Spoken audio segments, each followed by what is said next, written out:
That was the challenge last week, is to share your faith, to say that you are a Christian out loud to someone. And if you did that, I know that the ground held. Stepping up and sharing what our faith is. That's the first step in our relationship with Jesus, is like, committing ourselves to Him and trusting in the salvation that He offers us. So as I asked you to share that last week, that is a kind of a personal thing that you kind of say out loud. And this week, I want to raise the stakes, because I want you to share something not to a person, but to everyone. And not with words, but water. So, myself personally, I led a student ministry, a portion of it, partner in it, did teaching in this student ministry for years before anyone found out I had not been baptized. Now let that sit for a second. I was teaching students about God, about the Bible, about baptism, encouraging them to be baptized. I myself had not been baptized. You think there's something wrong with that? I did. But I didn't know what to do about it. It's kind of felt like it's too late, like somehow I missed it. So anytime the question came up, I just tried to keep it, under wraps.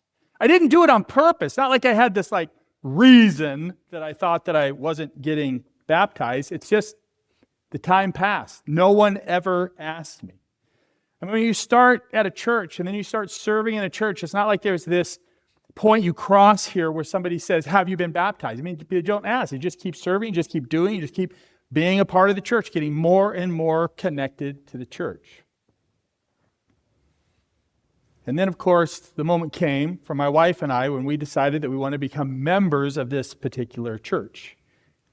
And it was during the membership process that the question finally was asked. Have you been baptized? In fact, it was more like, so when were you baptized? Well, I'll get back to that story in just a minute, let you know how that ended up, because neither one of us had been baptized. But I want to talk about something that you may be feeling right now, especially if maybe you have not, as a believer, stepped into those waters of baptism. I think about this kind of situation, I think, what are the reasons, what are the purposes? What's a reason someone doesn't get baptized? Because I was one of those people. And I think I told myself a lot of different stories. I told myself a lot of reasons why I wasn't baptized. But I think it kind of boils down to a couple of things, and maybe they all finally boil down to one thing. It's the concern that I don't want anybody watching my faith. Once this public thing happens, and it's in front of others, and it's a witness to other people, there's this accountability that seems to be attached to it in that moment. And I think you can have real faith. I, at that time, had a real faith, a growing relationship with Jesus. But Jesus had told me to be baptized, and I didn't know what to do with that.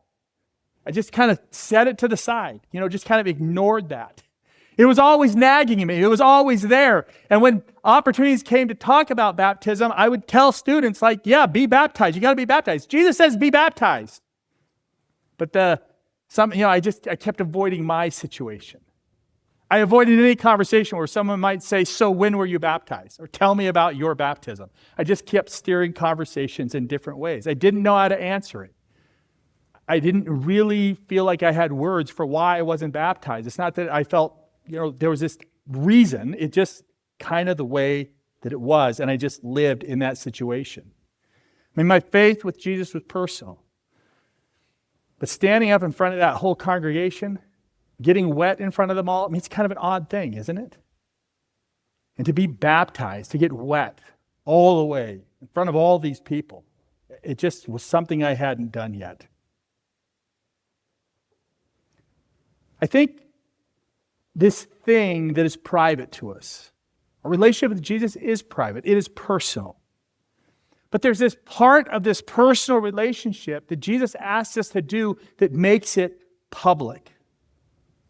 And I think some of the reasons why we don't do it aren't in our theology. Like I said, it's not like we have this real reason why we don't do it. But I think it shows up in places other than water. I think it shows up at work when we're able to talk about all kinds of things about our lives, even personal things about our lives, but we don't share about our faith. We don't talk about what God means to us or where He's at in our lives. Maybe in our prayer life, we pray personally, but publicly we never pray.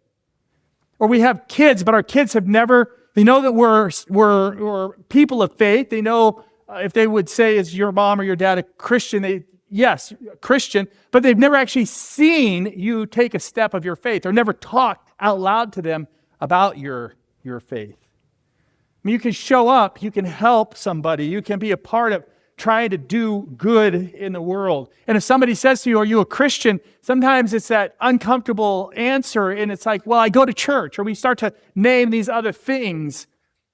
And that's why last week I said it's so important to say that out loud to someone. But even more so, baptism is that step that Jesus says for us to do that tells others, tells the witnesses, tells the world that we are followers of Jesus. I think when we don't get baptized or we don't share those things about our faith, it's not humility in our lives. It's a person who has found a way to follow Jesus, but figured out a way to never have to prove it. And I think it was eating at me. It was chewing on me, whether I knew it or not. It was wearing at me. But let me show you a man who had incredible faith and had an incredible faith story. And this idea of being baptized publicly, even though everyone knew his faith, trusted his faith in Jesus, his commitment he lived out, even for him, he couldn't avoid this subject. His name is Paul. And he has probably the most dramatic conversion that you see in the Bible. He's on the road to Damascus, and Jesus shows up, and Jesus talks to him, and he falls flat down on the road, and he's blind. I mean, that's quite the conversion. That's a tough sell in church, wouldn't it be? Give your life to Jesus, and you'll be blind afterwards. I mean, that's what happened to Paul. 3 days he's blind. This godly man, Ananias, comes up to him, prays for him, and the blindness leaves him. His sight comes back. Acts chapter 22, Paul is telling this story. And he's sharing the story of faith and how he went from point A to point B. And when he gets to verse 16, you got to hear this, because this is what Ananias said to him just after his sight had been given back to him. And he says, "What are you waiting for? Get up and be baptized. Have your sins washed away by calling on the name of the Lord." What are you waiting for? This is not a suggestion that's been given. This is a man saying, get up right now. Let's find a tank. Let's find a lake. Let's find a stream. Let's find a puddle. Let's figure this thing out, and let's get baptized right now. You've had your encounter with Jesus, and it was amazing. Now take the next step. You've come to faith in Jesus. Now take the next step. Stop stalling.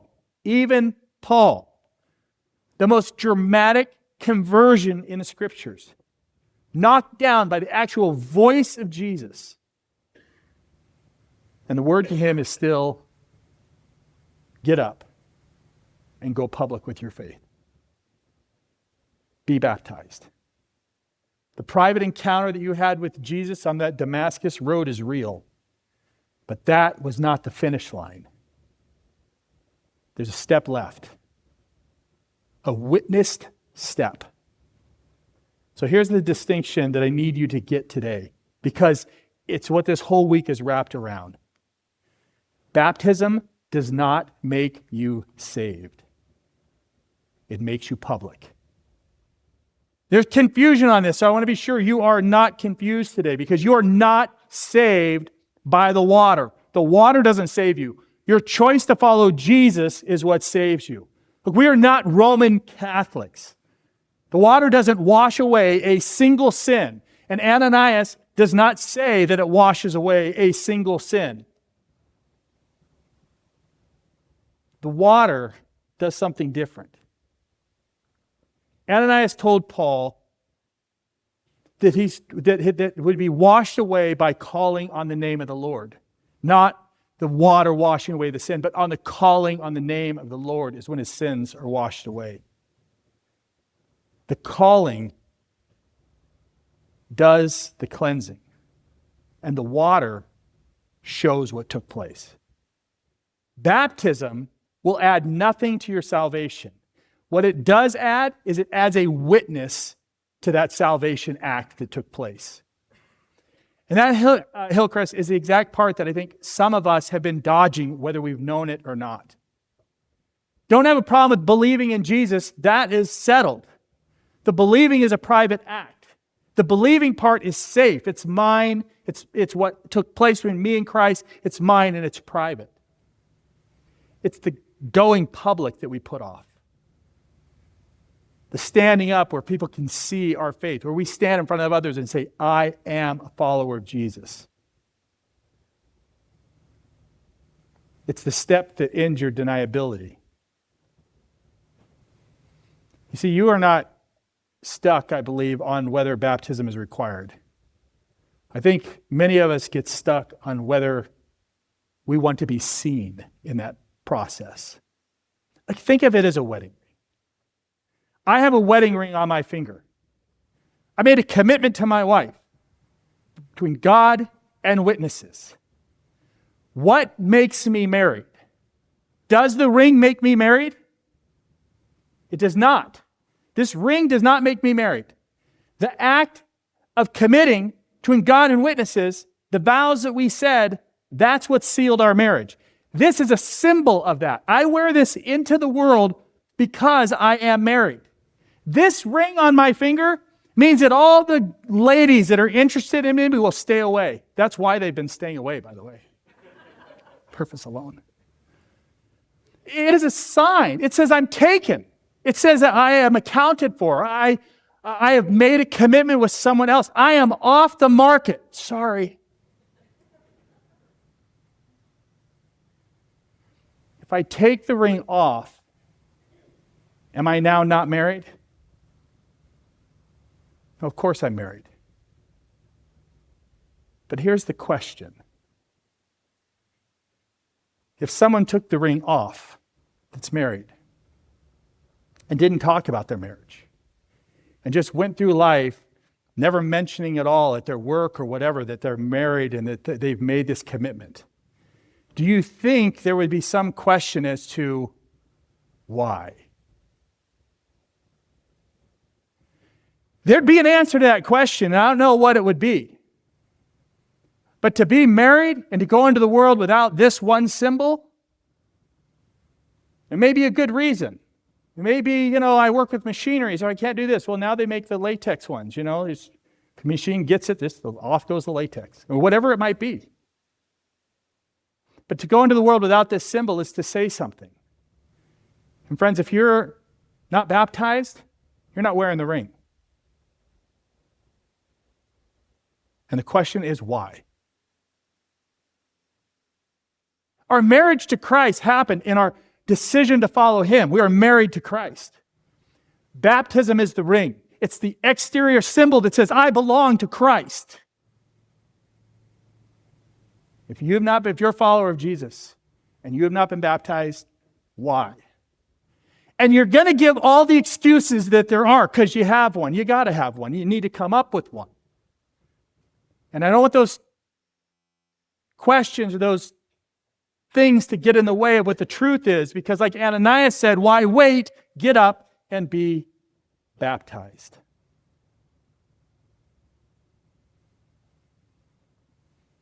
Well, back to my story. The student ministry leader who had never been baptized. And when the membership question landed, have you been baptized? I had to say no.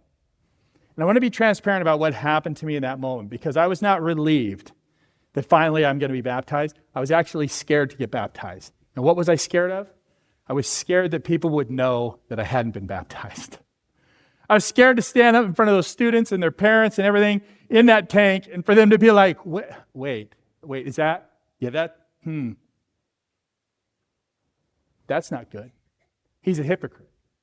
I came up with all these theories in my head that what people might say and how people might reject me, or how people might say, how could you have taught my student but yet not taken this step? And I had all these images in my head. I knew I needed to be baptized. Well, I wanted to become a member, so I had to get baptized. But I knew in my heart I did want to be baptized. It's just I felt like it was too late. I can't do it now because if I do it now, there's going to be consequences, negative consequences for it.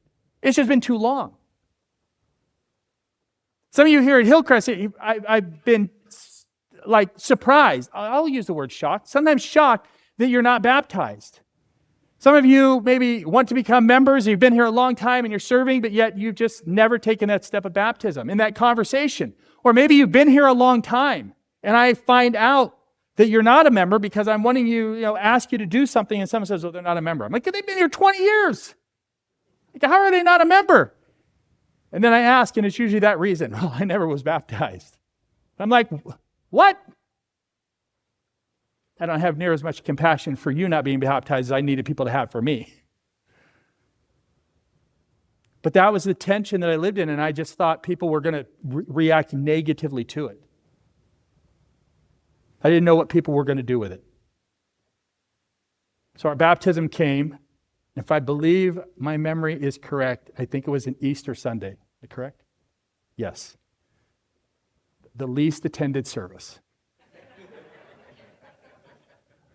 I remember there being a sea of people. This was a big church, thousands of people.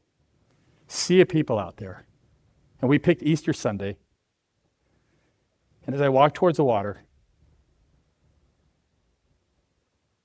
as a grown man, as a leader, in front of every single person I'd been leading, and everything in me wanted to stay dry. I didn't want this moment. Even as it was coming, I just had built it all up in my head. And here is what, even at that moment, I didn't understand completely. Standing at the edge of the water, standing at the edge of my own baptism, is what that step I was taking was actually for. I didn't quite grasp it in that moment. But Paul says it in Romans about as clearly as it can be said. Romans 6:4. For we died and were buried with Christ by baptism, and just as Christ was raised from the dead by the glorious power of the Father, now we also may live new lives. Buried and raised. That is what happens in baptism. It is a physical, outward expression, symbol, illustration of what takes place when we follow Christ. That our old self, our old nature, our sinfulness is dead. It goes underwater. It is buried with Christ. And then resurrection happens and we come out new birth. Death and birth happen in that same 2 to 3 seconds. And the cool thing about it, in fact, I'll just be as transparent with this as I can. Baptisms are literally the most favorite thing I do in church ministry. Of all things, it's baptism. And it's because I connect with this verse and my own baptism. And I love to watch baptism happen from my perspective. You don't even get to see what I see. I'll tell you what I see. I see this person sometimes excited, sometimes nervous, sometimes all kinds of things. They're just like, eh. Sometimes they're kind of just like, just like out of it in that moment because it's happening. And I say the little thing I'm about to say, and then the baptism happens, and I bring them underwater. And I love this part because when you bring them underwater, the body displaces water. I had a hard time with the word displace in first service. We struggled for a while, but I nailed it. Displacement, and the water pushes away from them. Like literally, because they go, and the water pushes away, and when it hits the walls, it comes back, and it comes together right over their nose. And they are completely submerged. And it's the moment where it claps together. Like, that's the moment for me. They go under. I can still see their face. They're deeper than the water. They're like, ah. And then all of a sudden the water goes, boom, and it's over their face, and they are down. And if they've been really sinful, I just hold them for a while. Shake them a little. No, we don't do that. As soon as it's a millisecond that water splashes over, I bring them up. And I bring them up right then for a reason. The most water in that tank is above them right now because the water that comes over them is higher than the water below.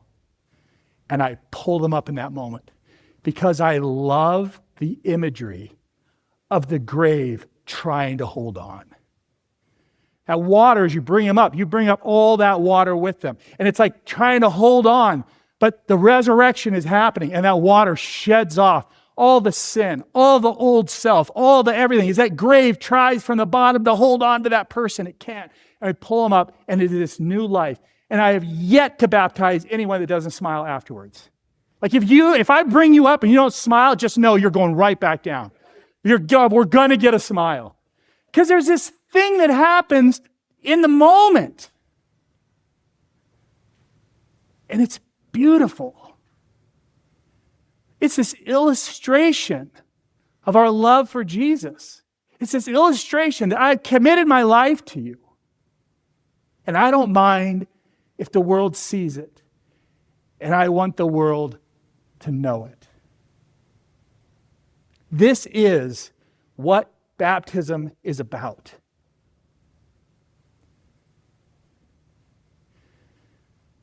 If you're afraid today for baptism, if you just never stepped into these waters, the eyes that you might be afraid of, what you think someone might say, I want you to know, it's actually the gift.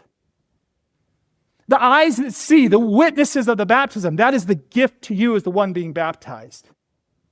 You think that someone's going to criticize you in some way. I want you to know that is not the case. The witnesses are going to celebrate. That's how it works.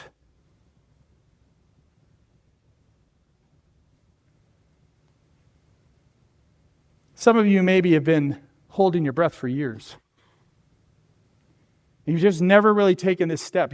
It's just this private thing for you. And I want you to know that there's this need for your soul to exhale. There's this need for your soul to say, like, we've made this commitment, but Jesus has said, be baptized. Ananias followed up with that because Jesus said to be baptized and told Paul, why wait? Paul, you've done everything. You're a committed Christian. Everybody knows you're a Christian. Look what you're doing for Christ. Look what you're doing. But it is time. You need to be baptized. Identify with the death of Christ and then come up out of that water, identifying with the resurrection that has saved you.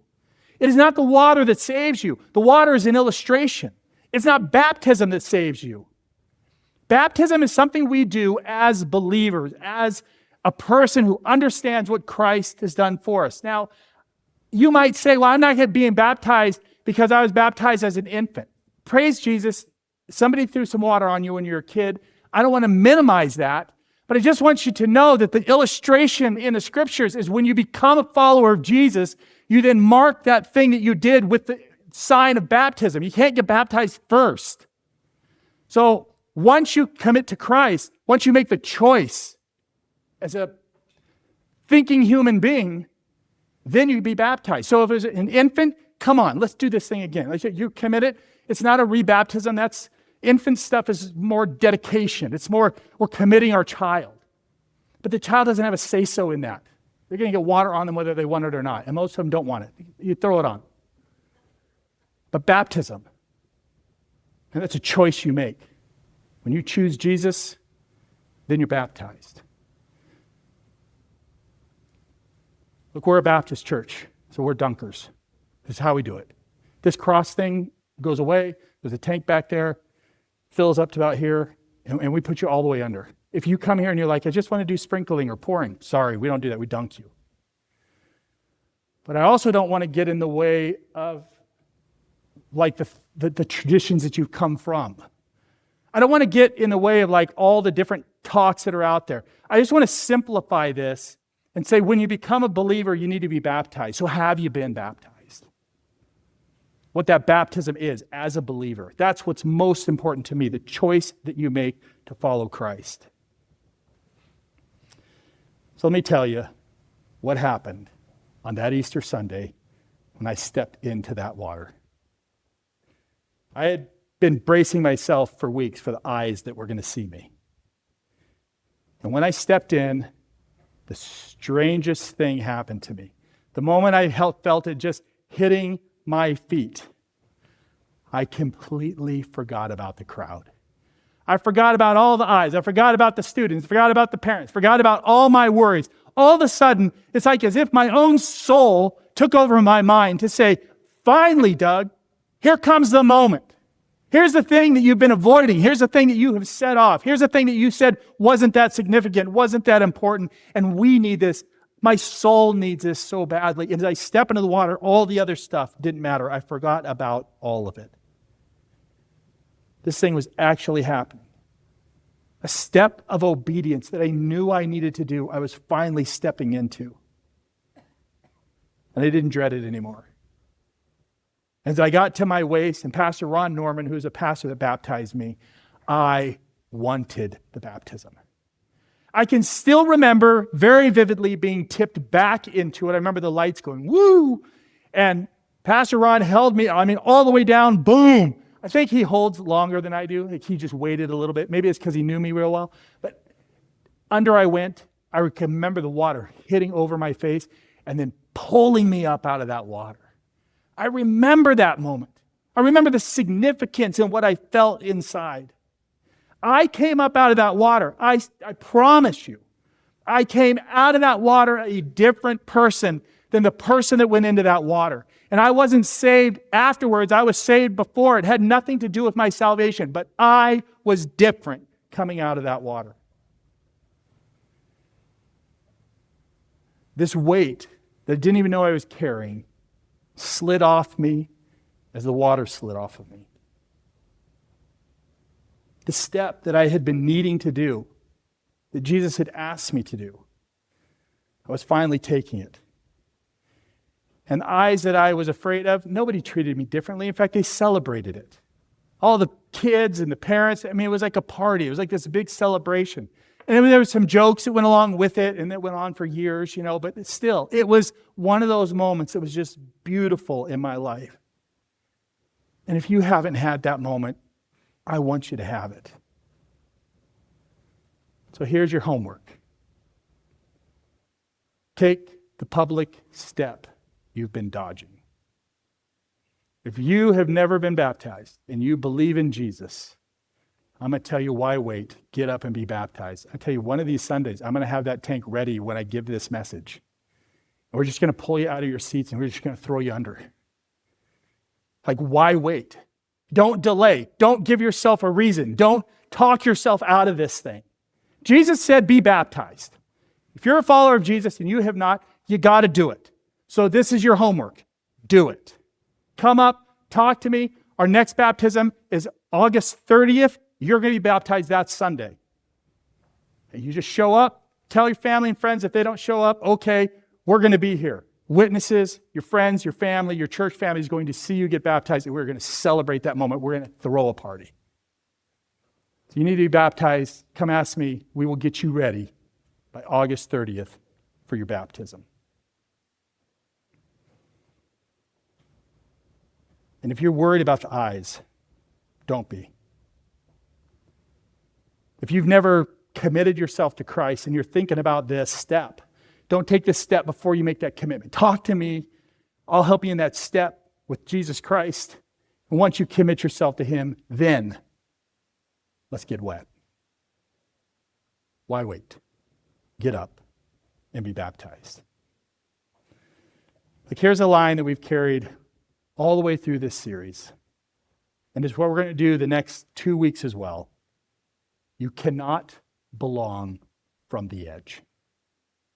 You've got to take the step. You can't just wait at the edge. You've got to take a step. That's the challenge for us today.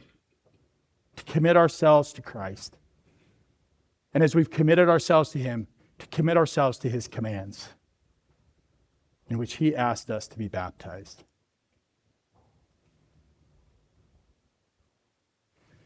The water is never about your baptism in the sense of forgiving sin.